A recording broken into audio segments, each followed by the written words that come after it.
Isn't it great to see all these young people here, Senator? I mean, a lot of young people. A wonderful thing.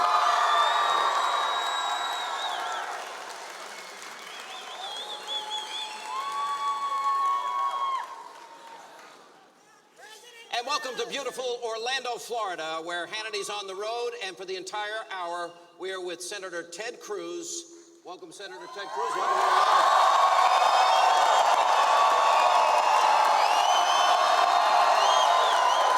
Nice to see you. It's great to be here. Wow. Pretty impressive. Look at this. Let me start, Senator, and ask you this question. What did they give you guys sedatives last night? It was the calmest debate I think we've had so far. Well, look, it was calm, and I thought it was good that we didn't get into, the last few debates had gotten really ugly. I mean, you'd seen a couple of the candidates on the stage just insulting each other, talking about each other's body parts. I mean, listen, I have no opinions whatsoever on any part of Donald's anatomy, and I'm glad we made it through the entire debate without any discussion of it. Yeah, no, it was that was definitely an improvement. There's so much at stake for our country. Look, we started out with 17 people, and I've said this to my radio and TV audience, unless Senator Rubio and Governor Kasich show that they can win states and compete, it's really a two-person race now. Yeah, Is that how you view it? I think that's a simple matter of math. To become the Republican nominee, you need 1,237 delegates. There are only two candidates that have any path to that. So you're in the semifinals. That is where we are. Let me ask this. We've got 361 delegates. Donald has 99 more delegates than I do. So we are within 100 of each other. Now, I just heard somebody say you got to win Florida. Florida, Ohio, Illinois, North Carolina, all coming up. Florida, and Missouri, don't forget Missouri. Show me state. Yeah. Florida and Ohio, though, are winner take all. Yep. Big contest. Sure. How do you define victory Tuesday night? Well, listen, we're competing everywhere. We're competing here in Florida. We're competing in Ohio, Illinois, North Carolina, Missouri. I mean, we're running a national campaign. And what we've seen so far in the primaries is that we're winning victories all over the country. Let me ask this. I interviewed John Kasich at CPAC, and he says that, wow, how exciting it would be to have a brokered or contested convention. Mitt Romney seemed, Governor Mitt Romney, it wasn't me, why are you booing me? Mitt Romney seemed to lay out a strategy that says, oh, Marco should win Florida and Governor Kasich should win Ohio. Why do I believe, you also heard about this big meeting at Sea Island, Georgia. Yeah. I think there has been an effort from the very beginning to prevent you and Donald Trump from getting the nomination, but the people have spoken otherwise. What do you make, seriously, I actually believe that there is an effort now to make sure that neither one of you gets to 1237, and that in a brokered convention, in comes the establishment, and they'll offer a, quote, candidate that will, a compromise candidate. Do you agree with me that that's what their strategy is? Look, there's no doubt that there are folks in the Washington establishment that's their fevered dream of go to a brokered convention and parachute in their chosen candidate. And they're frustrated because they've had a whole bunch of chosen candidates, and every one of them the voters keep rejecting. But this is really important. If we get to that point, and this came up in the debate last night, Trump said whoever has the most delegates should be the person. Do you agree with that? Look, there's a difference between a brokered convention and a contested convention. A brokered convention it's deadlocked and Washington comes in and brings you someone brand new. I think that would be an absolute disaster. Yeah, 76 is a contested. Look, if Donald and I come in and we're neck and neck and neither of us are at 1237, then it's a battle for the remaining delegates. Then that's actually how a convention operates. Now, I don't think we need to do that. My object is simple. We're going to get to 1,237 delegates. We're going to beat Donald at the ballot box.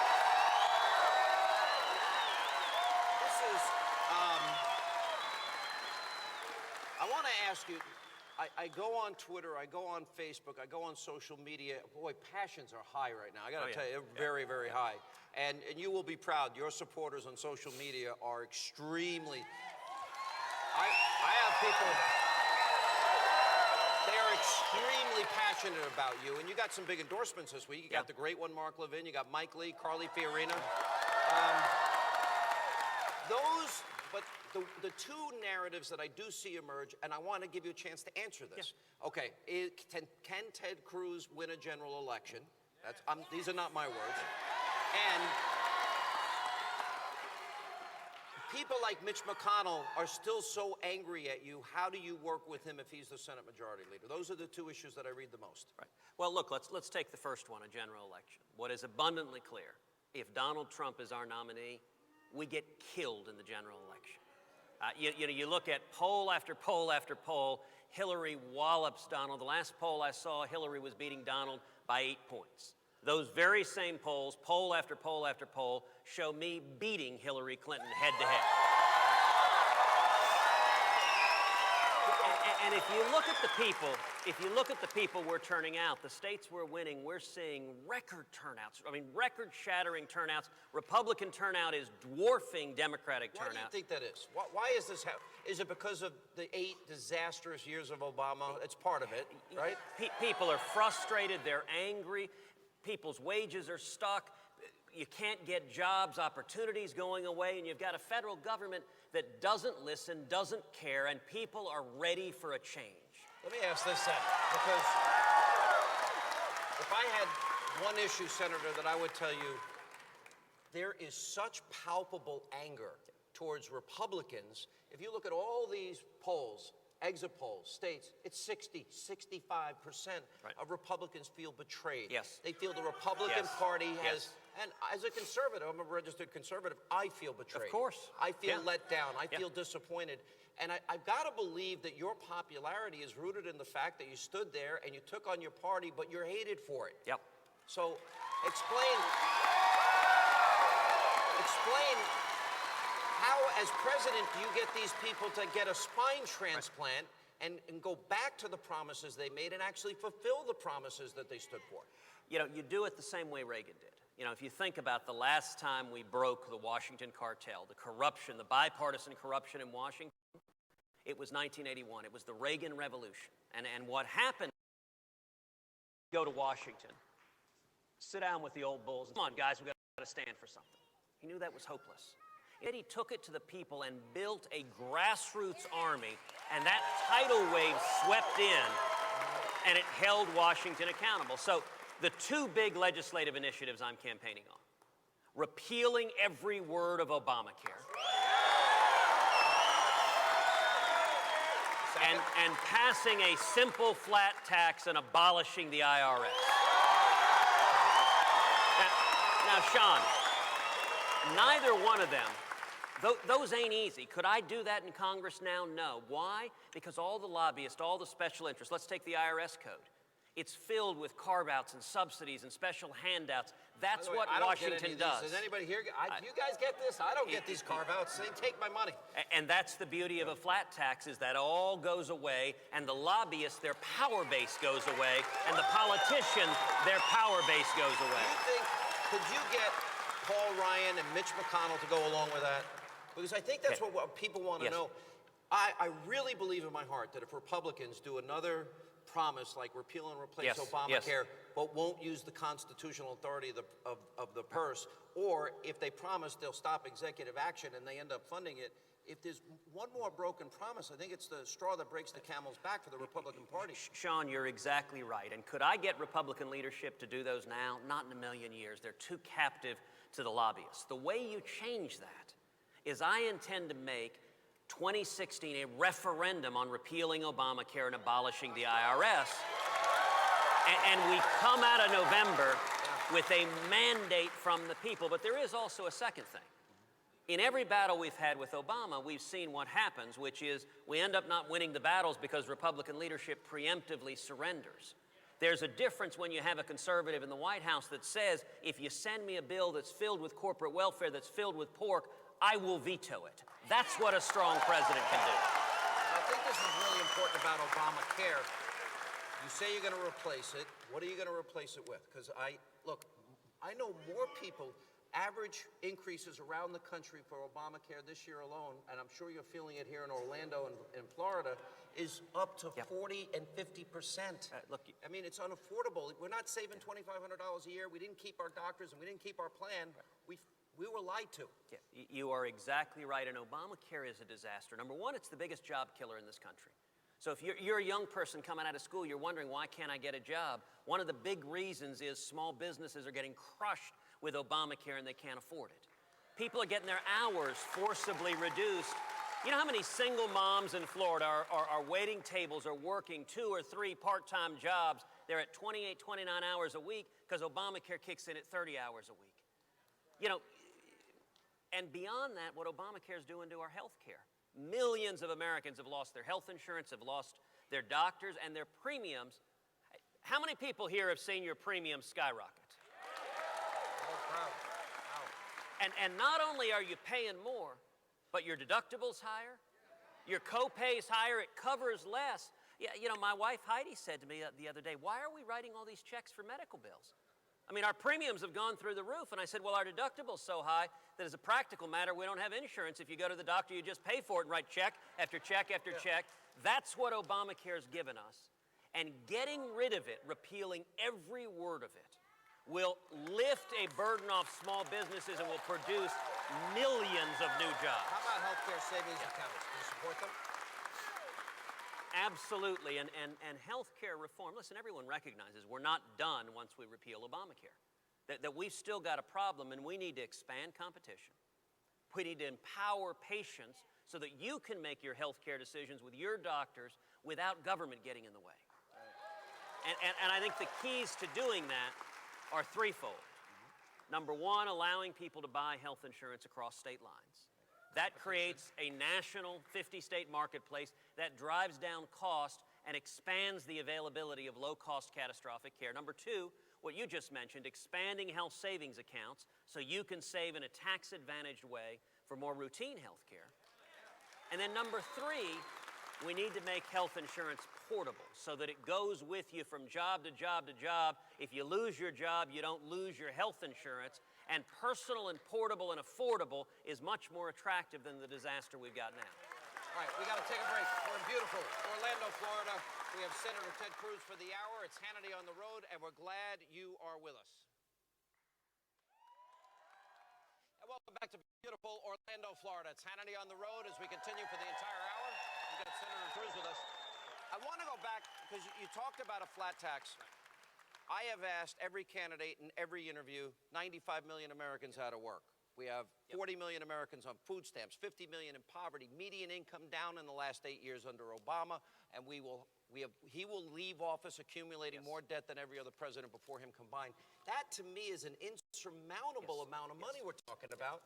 You know, news came out today. We took in more federal revenues, 1.25 trillion in the last 5 months, but still have a $353 billion budget deficit for that period of time. Government spends too much. Look, and our problem, we don't have a debt because we're undertaxed. We have a debt because Washington is spending money it doesn't have and digging us into a hole. How do you get Washington to spend less? I've always liked the penny plan because it's simple. You cut 1 cent out of every dollar every year for 6 years and you get to a balanced budget. But that's part of it. What would you do? The only way you can do it is, number one, with strong conservative leadership in the White House, backed up by the people. And, you know, one of the striking things last night, in the entire course of the debate, it became very evident that Donald Trump has no solutions to any of these problems. So we brought that up a lot last night.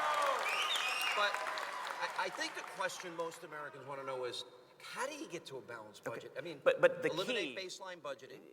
all of that matters, but the most important piece, if you want to turn around the deficit and the debt, is economic growth. If we stay at 1% and 2% economic growth, you can't, the math doesn't work. You can't cut enough.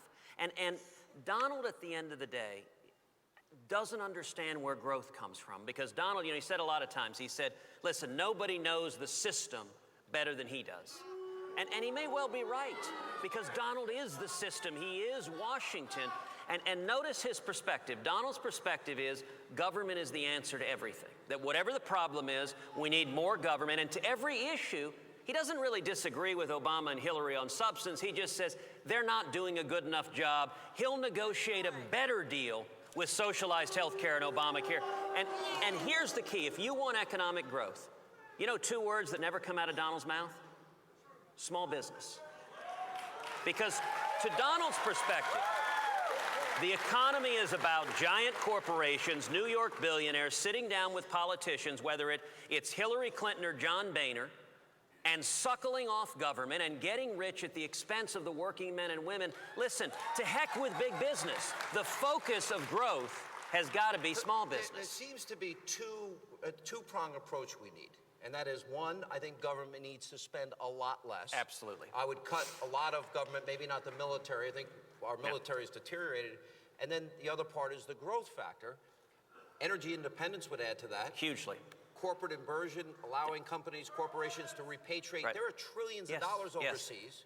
So those are solutions to me, and that's part of your economic plan. Explain how the flat tax gets people out of poverty and back to work. Right.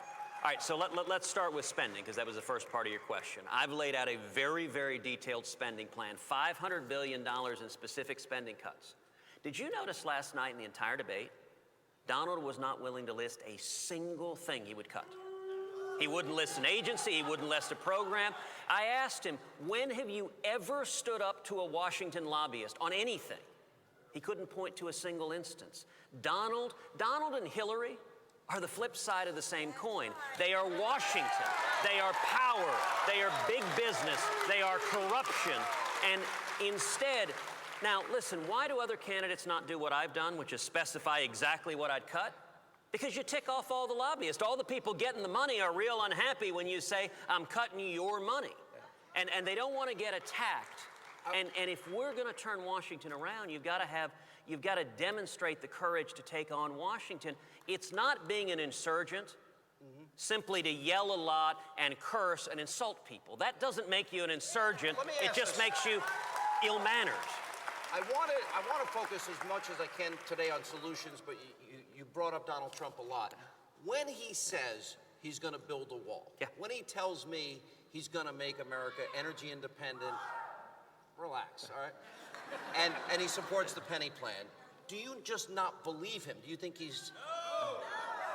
Okay, do you not believe... For example, you don't think he would build the wall? You think that's all talk? Well, it's interesting. I mean, it was reported that Donald told the New York Times editorial board that he wasn't going to build the wall, that he wasn't going to deport everyone, that he said he went to Manhattan just a couple of months ago and he told the New York Times, said, listen, guys... He said it was flexible. No. Okay, that's what he claims he said, but he hadn't released the tape. What was reported is that he told them, listen, I don't believe this language I'm using about immigration. I'm just saying it because it scares people and makes them vote for me, but I don't intend to do it. And he's since claimed all he said is it's flexible, but if he releases the tape, we can all see the fact that he won't release the tape. Donald is telling us he's lying to us. Let me ask. And here's the difference. As president, Donald said he'll be a completely different person the day after he's elected. He'll be the most politically correct person on earth. Sean, I will be the exact same person the day after I'm elected that I am today.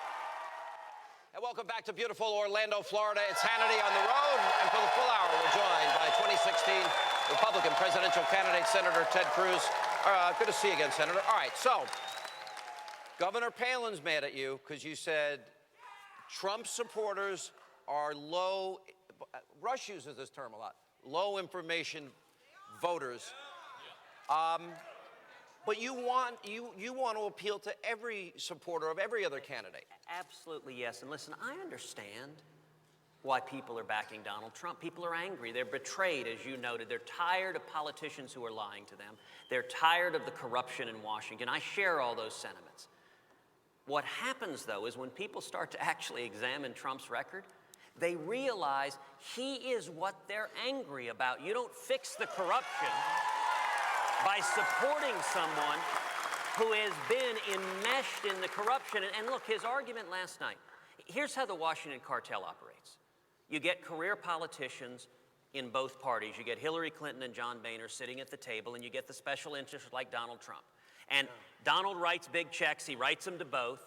They, in turn, take care of him. He gets richer and richer. They put in laws that let him do like what he's doing in Florida, abusing the immigration laws, bringing in foreign workers, and hurting American workers. And Donald's argument is, okay, for 40 years, he's been part of that corruption, but now suddenly, we're going to put the fox in charge of the hen house. He's been corrupting it for 40 years. Let's take out the middleman. And by the way, you know, one of the amazing things he also says... On the flip side of that, by the way, you got a big endorsement today from National Review. Yeah, look. That was a big endorsement. What we're seeing is conservatives uniting behind our campaign, and that is happening more and more every day. And it's because if we're going to stand up to Washington, you've got to have someone who actually has stood up to Washington, who's taken on the lobbyist, who doesn't look to government for every solution. Look, my answer to every solution is the people. Get government out of your way. You want to know what I'll do as president? It'll be to get the federal government off of your back. Please, thank you. I'd really appreciate that, and I know everyone here would. Let me ask you, the issue of Islam came up last night. I don't say it the way Donald Trump says it. I'm my own person, but there is a huge cultural divide. Supposedly we have an alliance with Saudi Arabia, but I think they've been gouging us for years on oil. I think they have been duplicitous. Yes. I think they've played both sides of the fence. The same with Egypt. They even elected Mohammed Morsi at one point, the former head of the Muslim Brotherhood, a guy that once referred to Jews as descendants of apes and pigs. So on the one hand, it seems we have radical Islam. That's easy to talk about. But we really do have a problem with Islam, considering women are second-class citizens. You are not free to practice your religion. You don't have freedom of speech in these countries. And you were talking last night about how we've got to involve them as part of the solution. Aren't they all combined as states part of the problem, especially under Sharia? Well, listen, whether it is keeping this country safe and fighting radical Islamic terrorism, or whether it is restarting the economy and bringing back jobs, we need a president who knows what he's doing. You know, if you have a car that's broken down, your car's broken down in the driveway, you have one of two options. You can go outside of your car and start yelling and cursing at your car and hoping that'll somehow fix it, or you actually get in there and fix the engine so that it runs. So here's the problem. How do we deal, for example, we have the president wants to take in now 65,000 Syrian refugees. The president's envoy to defeat ISIS, General John Allen, our National Intelligence Director, James Clapper, our FBI Director, James Comey, have all said ISIS will infiltrate, like in Paris. Of course they will, and they've the said they're refugee going to. population. Yeah. So if anybody is coming from a country that practices Sharia, don't we have to worry that they are radicalized in their views and think women should cover themselves and not drive a car and can't go to school or work? Absolutely, yes. It's why I've introduced legislation to ban any refugees from countries where Al-Qaeda or ISIS control any territory at all. What about Saudi Arabia? And it's why I've been leading the fight to stop Sharia law here. No international law has any authority in America. But the critical thing, Sean, people are scared. They're scared. We see these terrorist attacks. We have this president, President Obama, who acts as an apologist for the Islamists, and people get even more angry. And so Donald's vitriol, his insults, I get they're cathartic. It feels good to yell when you have a president that's not keeping us safe. But I'll tell you on policy, I have real concerns about Donald Trump's policies that I think he is far too weak on radical Islamic terrorists. When Donald says, as he did last night, he would keep in place the nuclear deal with Iran, that is foolhardy. And the problem is Donald thinks he will just magically negotiate a better deal. That's the same thing he said with Castro. He'll keep in place with Castro, negotiate a better deal. Listen, we have had a policy for centuries. We don't negotiate with terrorists. Iran wants to kill us. I agree with that. And it's scary what the president has done here. What about states like Saudi Arabia, countries like Egypt, that play both sides. Haven't we been played enough by these You know, I countries? will tell you that there's a difference between the Saudis and Egypt. I agree with you. Saudi has had a terrible history of the royal family funding Islamists, trying to buy them off, buy the crocodile off, so they eat them last. And we need to stand up and exert real force over Saudi Arabia, demand that they behave as allies and not be funding those who are killing us. I will say Egypt is different. Listen, President General Sisi, it's different. But President just a short Al-Sisi time, is much different. He has demonstrated a courage.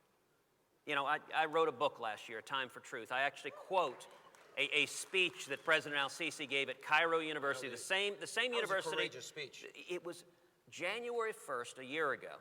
Al-Sisi stood up and he called out radical Islamic terrorists. Now, he did that as a Muslim leader. He's literally putting a bounty on his head. The Islamists, the jihadists want to murder him because he said as a Muslim, we have got to stop these radical Islamic terrorists, and his army is tracking them down. They're imprisoning them. They're fighting them. Somebody we can work with. I mean, why is it that Egypt's Al-Sisi is stronger at going after radical Islamic terrorism than Barack Obama is? Or Hillary Clinton. Or Hillary Clinton. All right, one other thing. I meant to bring this up earlier when we were talking about process. Marco Rubio earlier today told his supporters in Ohio to vote for John Kasich to stop. Why are you laughing? Listen. Listen, I have to ask you about the news. You know. I know, I'm just laughing because it's the Washington establishment's last gasp. Let's divide things up. Let's play games. It's real simple. How do you beat Donald Trump? You beat him. You beat him at the ballot box. And at this point, Sean. See, I think they want to stop you. Wait a minute. I believe the establishment does not want this man or Donald Trump to win. I just believe it. There's no doubt about it. I think there should be a fair fight, a good debate. Let the American people decide. But I believe they want a brokered convention and then say, oh, this will be the consensus candidate. I believe that with all my heart. Look, at this point, our campaign has beaten Donald 8 separate times. We won a landslide in Iowa. We won a great victory in Oklahoma. We won an incredible landslide in my home state of Texas. A lot of delegates there. We won as geographically varied as from Alaska to Maine. We won both of those. We are winning. We won Idaho. We beat them in Minnesota. We are winning over and over and over again. And welcome back to Hannity. We're on the road. We're in beautiful Orlando, Florida, with Senator Ted Cruz for the hour. Now also joining us, it was big news yesterday, Carly Fiorina, who I got to know over this long campaign and come to admire. You made a big endorsement for Senator Cruz yesterday. Well, I did, and I was proud to do it. You know, I'll tell you how I got there. It was before I even had a long meeting with the senator, and I live in Virginia with my husband Frank, and I went into the voting booth. You decided right there in the voting booth? Well, I kind of like Ted. All right, let me flip this one. No. Yeah. Let me tell the story. So I see my own name on the ballot. That's kind of cool. Yeah. And I think about all my supporters, and for a moment I thought, oh, you know, maybe I should cast a vote, not for me, but for my supporters. And then I thought about, why did I run for president? Because I think we need a real conservative in the White House. Because I think we need someone who's actually going to challenge the system. Because I think we need someone who's going to stick to the substance. Not talk about spray tans, not talk about body parts, actually understands that these are serious times and serious issues and they need serious solutions. And when I thought about all that, I thought, this is a man who I know the kind of nominees he's going to put in the Supreme Court. And let's face it, the Supreme Court hangs in the balance. This is a guy that I know is going to reform Washington, whether it's the IRS or repealing Obamacare or the Veterans Administration. And here's something else I know from personal experience. I have led change all my life. And when you do that, you challenge the status quo. It's actually what leadership is about. And when you challenge the status quo, you make enemies. It's part of it. It's why most people won't lead. It's why most people don't have the courage to challenge the system. So you know what? We're known by the company we keep. He is known by the enemies he's made. Good for him. Okay. You know, I said this to you privately, and I think I've said it on the air. One of the things I really admired about how you ran your campaign, and Senator Cruz, I think you would agree with this, I think you were one of the most effective prosecutors against Hillary Clinton and how bad a president she would be. So I think that's a big endorsement. Senator, I know you're happy about it. Is she on your short list for VP? Look.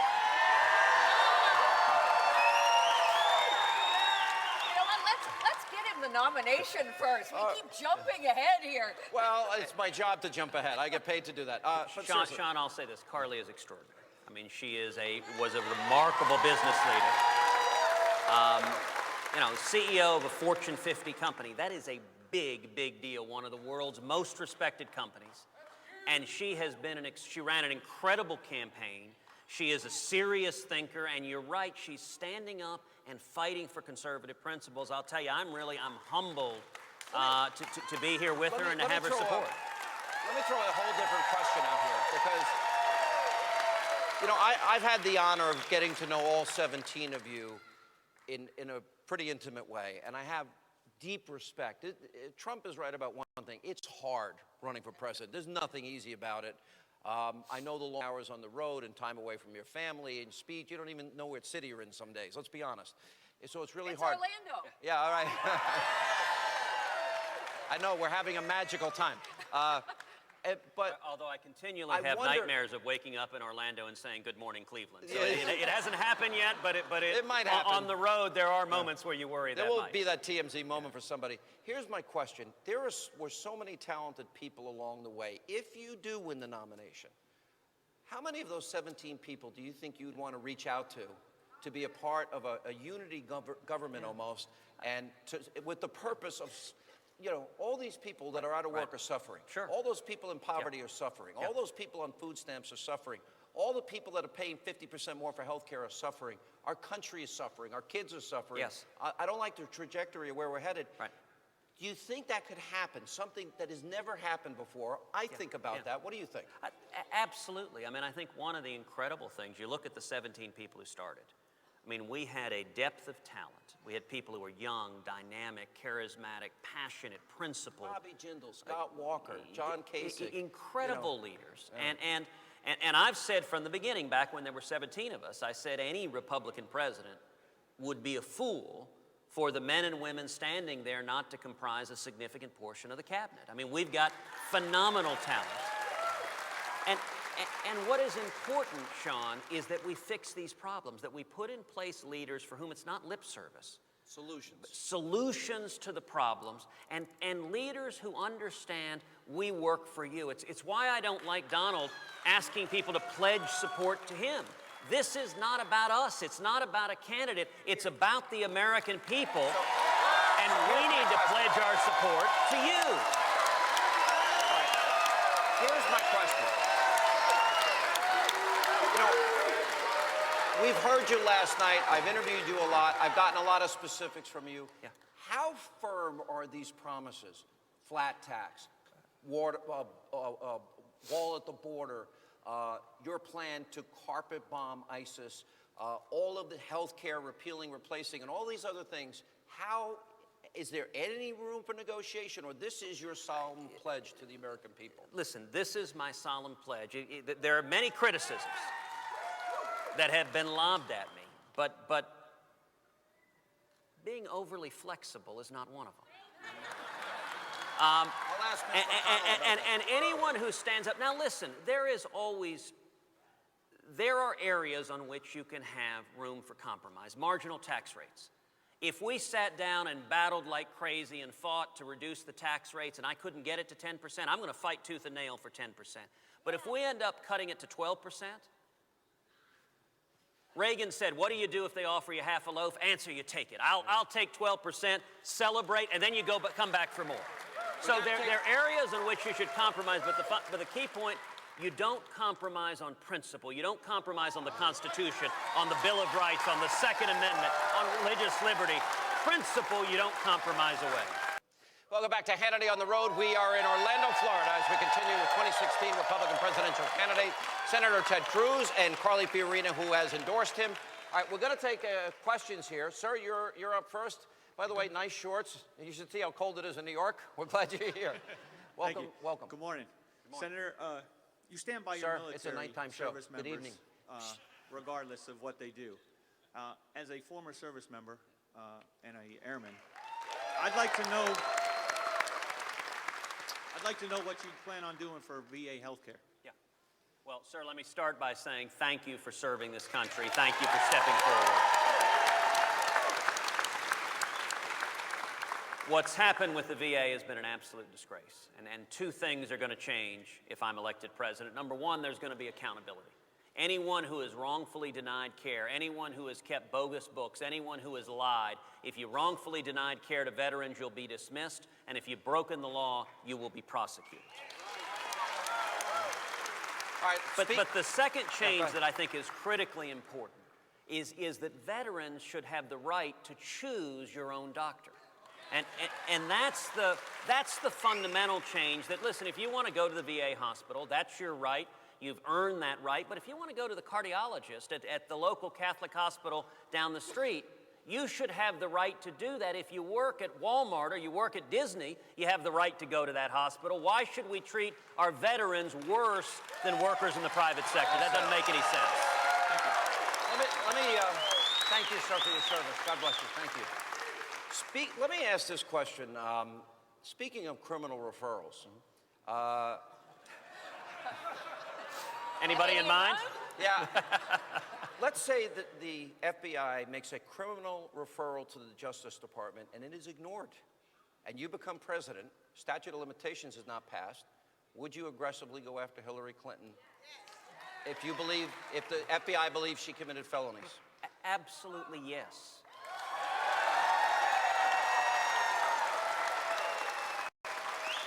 And there's a principle here that matters, that this country was founded on the principle that no one is above the law. And whether it is the Clintons or whether it is some in the Republican Party who think they're above the law, that the law doesn't apply to them, that's not how it works. We are a nation under God and under the Constitution, and the law needs to apply fairly to everyone. We have a minute left. Real quick. Hi, Senator Cruz. Hi. My name's Erin, and I'm a volunteer who drove from Texas to campaign for you. And I wondered how electing you compared to the other candidates in the race would impact the Supreme Court and the other federal That's a great question. courts. Well, Erin, thank you for being here. Thank you for your passion and your hard work. Listen, the Supreme Court hangs in the balance. We are one liberal justice away from a radical left-wing court that would undermine our religious liberty, that would undermine our Second Amendment, that would give away U.S. sovereignty and make us subject to international law in the World Court.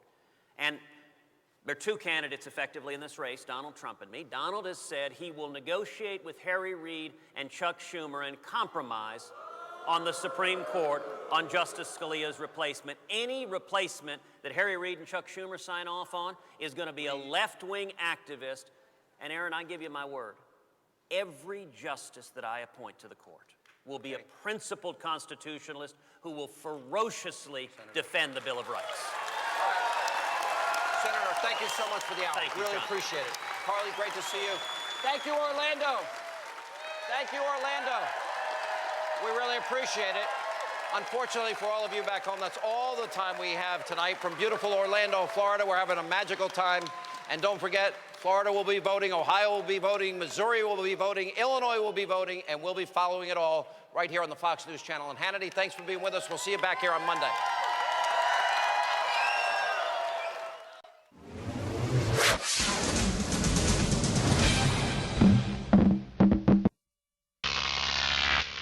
Croc TV.